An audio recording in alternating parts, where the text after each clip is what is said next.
नमस्कार, तुम्हा सर्वांचे माझ्या चॅनलवर स्वागत आहे। चला तर आज मी तुम्हाला दाखवणार आहे माझ्या गार्डनमध्ये काय काय आहे ते। तर पहिल्यांदा जो आहे माझ्या गार्डनमध्ये दिसतोय तुम्हाला हा घोसाळ्याचा वेल आहे, त्याला पण खूप असे घोसाळे आले आहेत। तर आता बघणार आहे आपण तोंडल्याचा वेल। तर हा तोंडल्याचा जो वेल आहे तो हा मी एका महिन्यापूर्वी असा कटिंग केला होता। असा खूप असा वाढलेला होता, पूर्ण असा रोग बीक पडला होता त्याच्यावर, आणि मग मी तो पूर्ण असा कटिंग केला।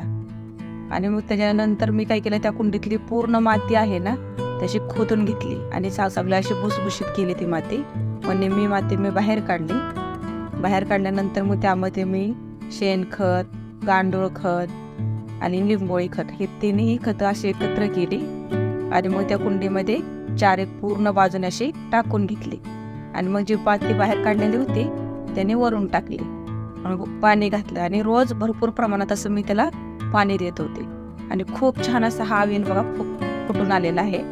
नंतर हा वेल मी माझ्याकडे जे पाईप होत्या पडलेल्या त्याचा मी असा वापर केला आणि त्याला मी तो वेल बांधला। पण एवढी तोंडली आली की त्याच्या वजने ती वेल असा खाली आला। तर आता बघा मी तुम्हाला दाखवते जी तोंडली किती काढते ती। बघा इथे केवढी मोठी तोंडली आहेत, एवढे मोठे तोंडले झाले त्या वेलाला। तोंडलं हे आरोग्यासाठी खूप फायदेशीर आहे।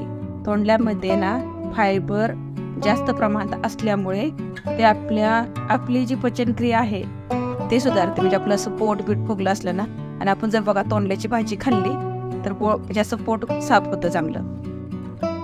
चला तर आपण आता माझ्या कारली बघूया। तर माझ्या आता ह्या कारल्याच्या वेलाला 3 कारले आहेत, त्यातले एक कारलं पिकले आणि मी 2 कारले तोडले। तर हे पिकलेलं जे कारलं आहे ना त्याच्या बघा बिया आहेत ना, तो मी दुसऱ्या कुंडीमध्ये लावणार आहे। आणि माझा जो आवळ्याचं झाड आहे त्या आवळ्याच्या झाडातच मी खुदून अशी कोथिंबीर धने टाकले होते आणि त्यात अशी छानपैकी शिवा कोथिंबीर आली। रोज मी थोडी थोडी कोथिंबीर माझ्या जेवणासाठी वापरते। तुम्ही पण अशाच करा, तुमच्याकडे कुंड्या असतील तर थोडी थोडी अशी धने टाकत राहा आणि आपल्याला भाजीला कोथिंबीर येते। आजसाठी एवढंच, आपण आता भेटूया पुढच्या व्हिडिओमध्ये।